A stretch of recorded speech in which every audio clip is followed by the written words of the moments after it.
on, guys? The Comics Kid 2099 here to talk to you about a movie that might be one of the worst things that I have ever seen. This is a movie called Rise, Blood Hunter. Rise, Blood Hunter. The awful title should have been a huge indicator of what I was getting myself into, but I did not yield to my gut instinct. I decided to watch this. As of me filming this review, this movie is available to watch for free on the streaming service Crackle with some advertisements, and this movie has Robert Forster in it for about 60 seconds. Connor, if you're watching this, I am not going to make you watch this movie.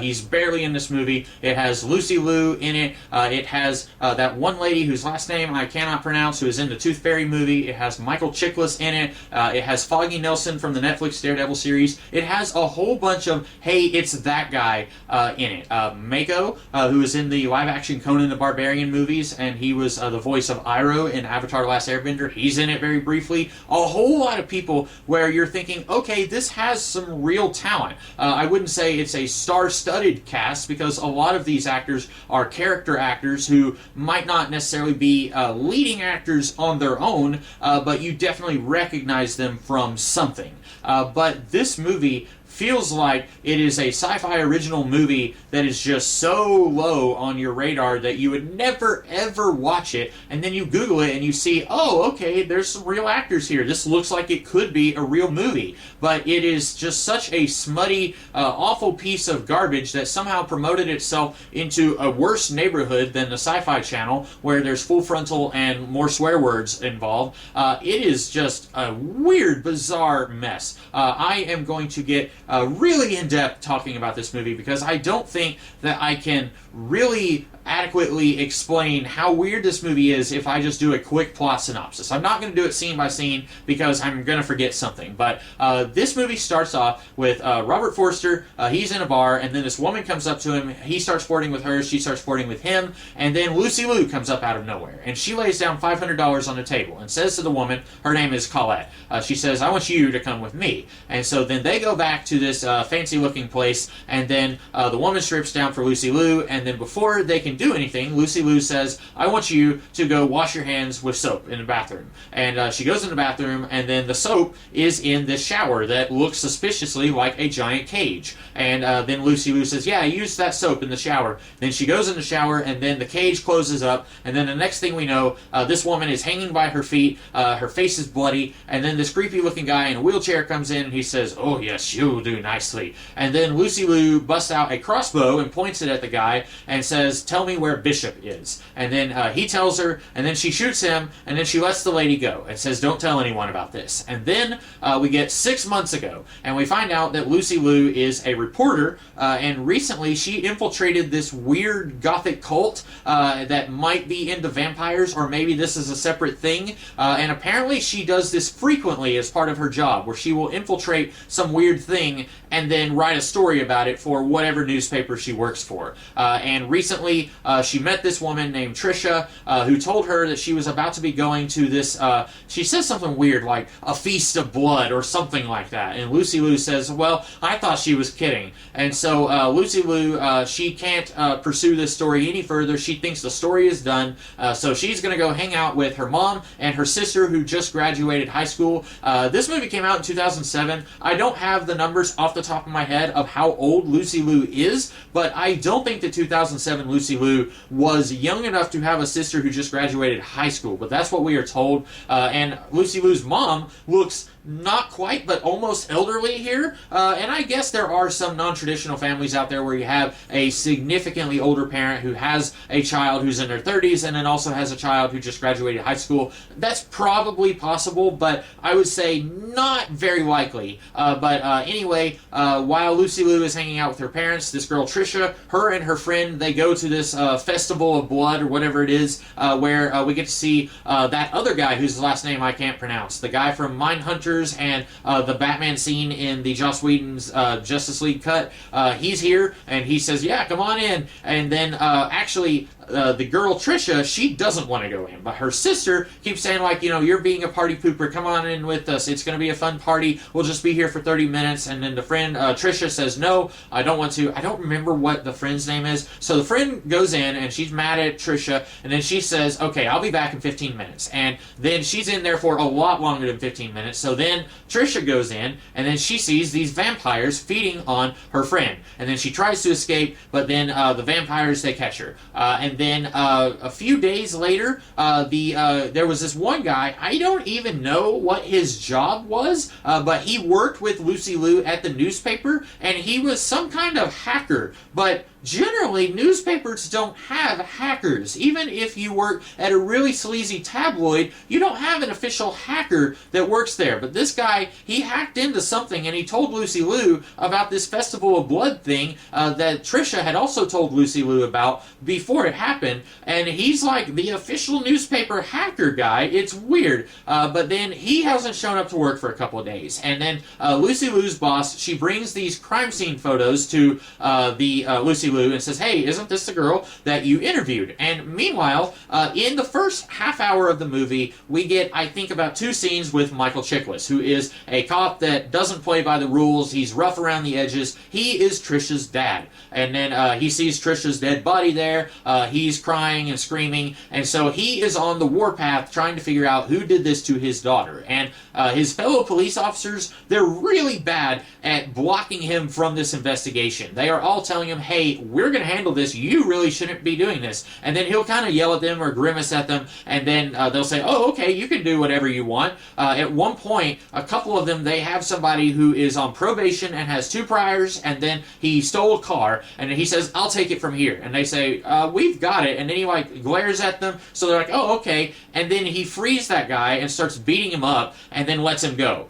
So he's not a very good cop at all. And the movie description, if you go to Google and look up the plot synopsis, at least one of the plot synopses that I read, it makes it sound like this is a wacky buddy comedy between a buddy cop type story between Lucy Liu, spoilers, who becomes a vampire over the course of this story, who teams up with a cop who wants revenge against the vampire who turned her. Like, they both have a common enemy, but he doesn't like her because she's not a cop and she's a vampire and he doesn't trust like that, and she doesn't like him because he shot her a couple times, and there is a mountain of potential here. Unfortunately, this movie doesn't really do that, because these two don't even meet until about an hour into this hour-and-a-half long movie, and then there's another 10 minutes or so where he's not sure if he wants to team up with her. The actual buddy cop stuff doesn't happen until the last 20 minutes of the movie, but we get a couple of scenes in the first half hour of him on this investigation. He's looking for stuff. At one point, he has an absolutely hilarious board with yarn and push pins in it. You see those kinds of things all the time. They never make any sense. He's got something like that with crime scene photos and stuff. But meanwhile, at the newspaper, Lucy Liu's boss, she comes and says, hey, here's a gruesome picture of a crime scene. Isn't this the girl you interviewed? So then Lucy Liu goes to the crime scene. And even though this is the next day, there's no police tape, there's no police presence there, but also the police haven't cleaned anything up. There's still blood all over this house, and Lucy Liu finds something that sends her running, and it is hilarious because it's a faraway shot, a long shot, I guess is what you film people would call it, and it's like you're kind of in a hallway where you can see like this room, and then Lucy Liu like runs through the hallway screaming, and you're seeing that from far away. It's hilarious. And here's the thing, this movie is so tone deaf. I have no idea when it is trying to be funny and when it is trying to be serious and failing, and I can't tell when I'm laughing with or when I'm laughing at, because there are a couple of moments that I genuinely think are funny, and then there are some moments that I'm laughing at the movie. I'm trying to think of some of the genuinely funny moments. Once Lucy Liu kind of becomes this awesome action hero, she has a few lines that are really funny. At one point, when she is about to shoot Holt, what's his name, from Mindhunters, she finds Holt, she tracks him down to this sleazy bar, or no, sleazy hotel, and then she tells the guy at the front desk, she kind of threatens him a little bit, goes to Holt's room, shoots him with a crossbow, he gets thrown out the window, and then she comes back down, down, and the guy at the front desk says, "What are you doing up there?" And she says, "Call the cops." And then she goes out, points the crossbow at Holt. I'm going out of order, but it's okay. And then she's pointing the crossbow at Holt, and then she's trying to get some information out of him. And then the guy at the front desk comes out and says, "I'm going to call the cops." And she says, "I thought I already told you to do that." And she just has such disdain in her voice when she's talking to these people. At one point, she's hunting another one of the vampires she's hunting down, and there's this guy trying to talk to her at the bar. We never even hear what he says, and she has some kind of clear alcohol and just throws it in his face and then walks away. And he just kind of looks like, "Oh, well, that happened again." And it is funny. There are moments where this movie is actually funny, but then there are moments where I'm like, oh, this is trying to be serious, and I don't think it's working. But anyway, Lucy Liu, she goes to the hacker guy's apartment. Like I said, I'm jumping out of order. After she goes to the house and finds something there that scares her away, she goes to her hacker friend's apartment. He's not there. His place has been trashed. And then Holt, what's his name, shows up, and then he knocks her out and takes her to his boss, who is Bishop. And we heard about him in the opening scene. And I will go ahead and say, at the point when it said 6 months ago, once you get to the part where the movie catches up to that scene, it doesn't feel like it's been 6 months. I have no idea where 6 months happened in this middle portion of the movie. And incidentally, I really hate it when movies do this, where they show something happening, and then they start some time ago, and they catch up to that moment.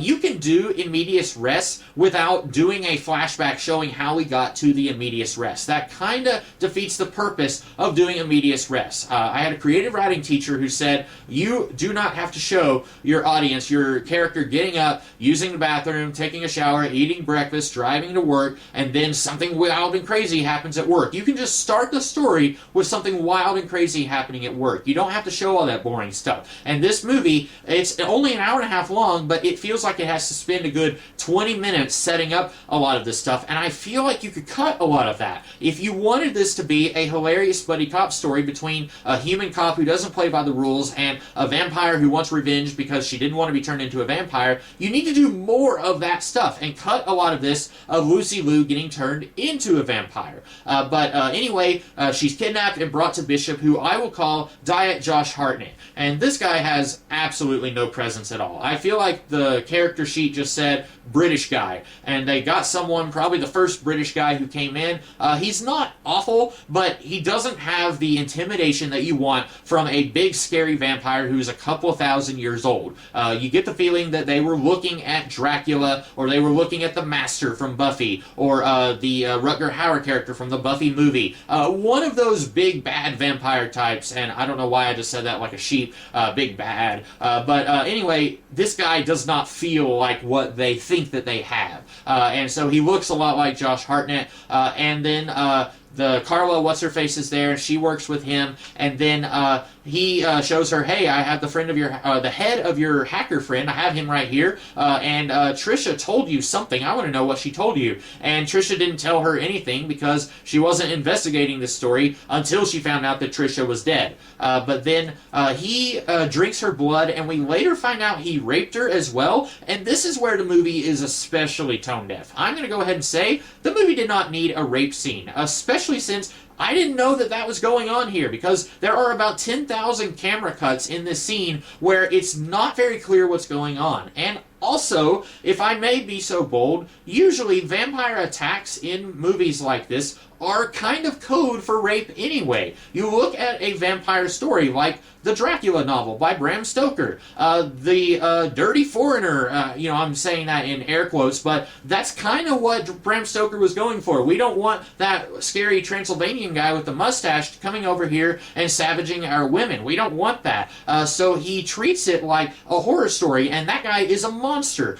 We don't want the Transylvanian guy coming over here and smooching on our women. And so in a vampire story, whenever a vampire is seducing a woman, it's treated as a very sexual act, and then he drinks her blood. It's treated very sexually, and then sometimes, like in this case, it is not consensual. Lucy Liu is screaming. She does not want this guy to drink her blood. It is effectively rape anyway. So later, much later in the movie, we are shown a flashback where he he is pulling her panties down, and it doesn't show anything especially graphic right there, but it's excessive. We did not need that here. Her revenge could have just been that he turned her into a vampire. He and also Carla, she's involved as well, that they turned her into a vampire, and now her family thinks she's dead. When she tried to call them, they said, "Stop calling, you have the wrong number." She's basically lost to her family. That would have been good enough motive for revenge. We did not need the rape here.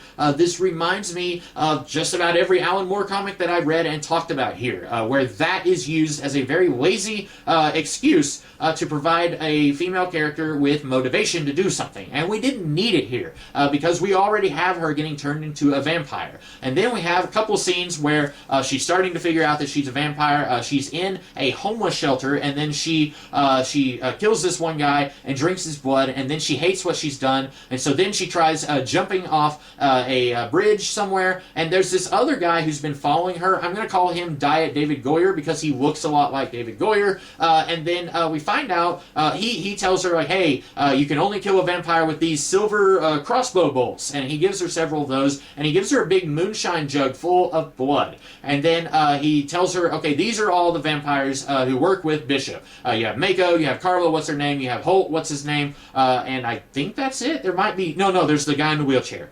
These are all of Bishop's allies, and I have no idea how the guy in the wheelchair is even a threat. He looks like he's 2,000 years old, and he's in a wheelchair.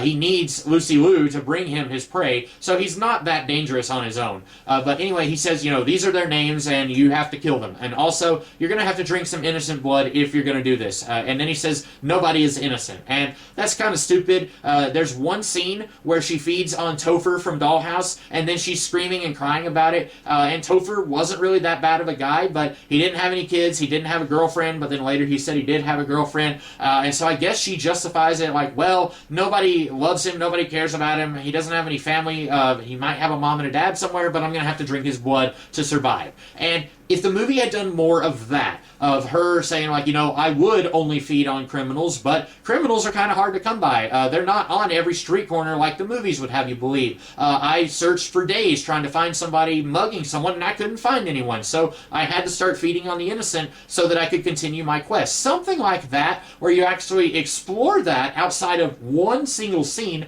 that would have been kind of cool. But anyway, Diane David Goyer, he sends her on her quest, and then we never see that guy again. And then later, Carla, what's her name, tells Lucy Liu, oh yeah, he used to be our boss. He used to be the guy in charge of this little 5-person vampire cult, and then Bishop kind of kicked him out. And here's the thing. I keep harping on this could have been a pretty awesome vampire buddy comedy, buddy cop story type thing with Lucy Liu and Michael Chiklis, but they waste that premise because these two barely spend any screen time together. It is 2/3 of the way into the movie before they even meet. You could have gotten rid of Diet David Goyer. You could have had Michael Chiklis see Lucy Liu do something weird, and then he's following her because he already suspects that something weird is going on with the death of his daughter. There's blood everywhere. There's these marks on her neck that kind of remind him of vampire stories. Then he sees she walks by a storefront window. She doesn't have a reflection. Hang on a second. He follows her. He sees her jump off a bridge, and then he grabs her body and takes her back to his place, and then she wakes up, and he says, hey, my name's Michael Chiklis, and then you can start their banter there, and then eventually they team up with each other. That would have been great. You did not need Diet David Goyer here. He doesn't do anything other than telling Lucy Liu, these are the names of the people that you need to hunt down. She could have found those people on her own. She didn't need his help. She could have gotten these crossbow bolts from someone else. You didn't need this character. I am all about efficiency when it comes to storytelling, and this movie is not efficient. It has an extra character in there. You could have very easily combined Michael Chiklis with this guy, and then had these two characters actually spend more time together in this movie, and it would have been a better film. And then we kind of get caught up to the beginning of the movie, where she kills that one guy, and then she runs away because Michael Chiklis has found this place where she killed the guy, and then the movie kind of gets a little busy at this point, because then Bishop figures out that someone is gunning for him, but he doesn't know who, and then eventually Lucy Liu cross paths with Michael Chiklis because he found, okay, so the guy who played Foggy in the Netflix Daredevil series, he's working for Bishop, and she is at a bar because somehow she figured out that Bishop was at that bar earlier and called her from the phone there at that bar. I don't know how she found out that he was at that bar, but then she goes to that bar, and she's asking the bartender, hey, I'm looking for Bishop, and then Foggy Nelson comes up to her and says, hey, I can take you to him, and then someone else comes and knocks her out. And then Foggy Nelson's going to take her to where Bishop wants her to be, and then she gets out of the car, and then she breaks Foggy Nelson's leg, and then she drives off. Meanwhile, Michael Chiklis comes because this other guy has stolen her car, and then he punches that guy a little bit, finds out who she was, and then he and Lucy Liu finally cross paths. He has her handcuffed in the back of the seat, and then she says, hey, look at my reflection. And he sees that she doesn't have a reflection. And then she runs away, and he still somehow doesn't believe any of this, so then he shoots her in the back a couple of times, and then she turns around and says, hey, that really hurt. And then the next thing we know, he's getting the bullets out of her back. And this is where we actually see that these two are kind of fun together. If we didn't have the rape scene earlier, I would say this is a fun movie. It's got some legitimately awful one-liners from Lucy Liu. There's one point where she's telling Mako, turn around slowly. Emphasis on slowly. And then at one point, she's counting down while she's aiming her crossbow at somebody. She says, I'll shoot in 5, 4, and then she shoots and says 1. And those are hilariously bad.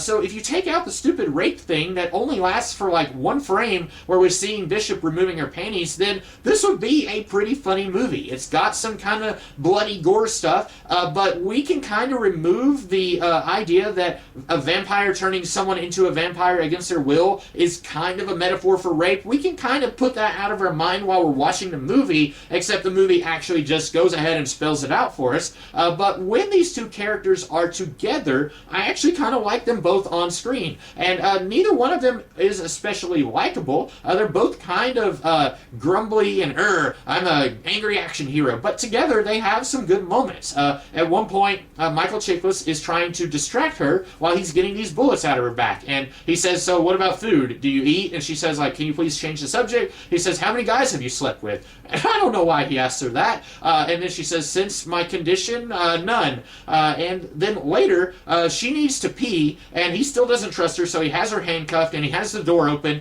He's not watching her. He's not that perverted. And then she needs help zipping up her pants. And so he zips up her pants for her, and she says, you're the only guy who actually wants to get my pants back on me. And so there's some funny moments between these two. I just wish we had more of it. I wish that was the movie instead of the last third of the movie. I feel like this whole thing is wasting its time trying to prevent itself from getting to the credits or getting to the actual premise. But then they get to this barn where Bishop is, and we find out Michael Chiklis' daughter is still alive. She's a vampire now, and she hates her dad, and she says at one point, she says, Bishop is my father, lover, and brother. And I was just dying laughing at that point. And then there's a little bit of a shootout. The girl is terrible with a gun. Lucy Liu is terrible with the crossbow, but eventually Lucy Liu kills Trisha, who I don't know why she's so into being a vampire now when Lucy Liu is not. I don't get how that works here. In Buffy, there was a sense of, okay, you know how this works. When somebody becomes a vampire, they basically lose all sense of their humanity. But that's not really what's going on here, so I don't know what the rules are and why the rules work differently for different people.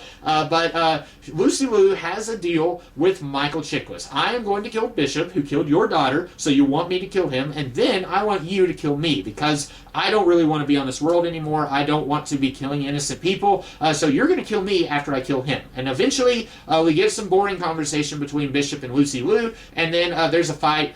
She kills him, and she's already losing a lot of blood.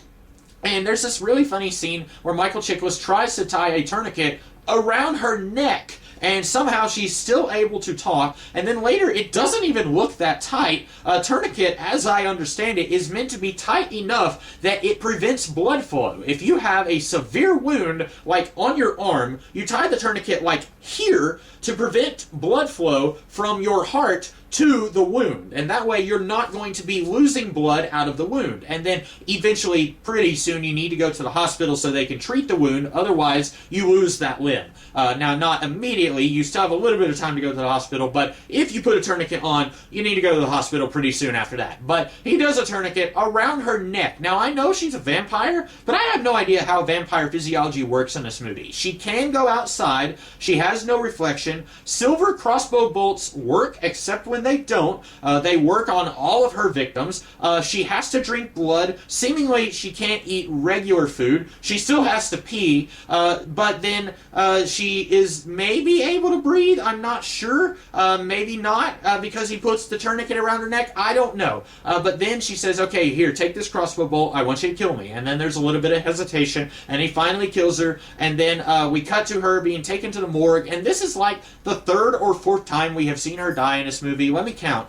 There's the first time when Bishop and Carla turned her into a vampire. She wakes up in a morgue. She escapes. And then later, she jumps off the bridge, and then she wakes up in like a Mexican church somewhere. And I'm not trying to be racist because the people there are speaking Hispanic. They're speaking Spanish, and David Goyer is kind of Spanish also. And then she later wakes up in the morgue again. So that's 3 times that we have seen her wake up from death. Spoilers, after Michael Chiklis stabs her with the crossbow bolt, we once again see her in the morgue, and then once again we see her break out of the morgue.